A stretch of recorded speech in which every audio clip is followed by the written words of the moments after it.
why are we constantly hearing elected officials talk about this national average if it's really hard to figure out because it's a moving target? So is it valid at all? It's not. It's one of the worst data points in education research, to be completely honest, because if you think about the differences in education systems across the states, they're considerable. You have states that have unionized workforces, and you have those that don't. You have schools that are mainly district-led, small district-led, and some that are county-led. You have vast differences in the way that education is governed in these states, the way that the teacher workforce is paid. The age of that teacher workforce is going to have a huge impact on this average because we pay teachers according to how many years they've been in the business.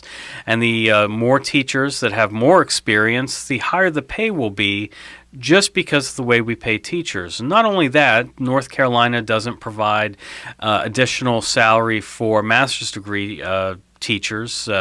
Many other states do. And so that's also going to bump up the pay in some of the other states compared to North Carolina, which has a relatively young teacher workforce. When you try to get all that, take all that into consideration, it's hard to say that you can come up with something called an average teacher's pay across the nation. And then once you even get that number, you start coming to the realization that it's meaningless because of cost of living.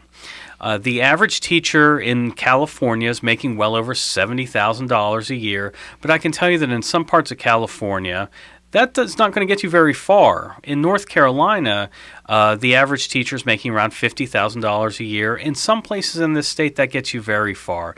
And that actually makes a big difference when talking about these issues, but rarely does the media ever talk about not only what goes into calculating the average, but whether it's a meaningful number with cost of living taken into consideration.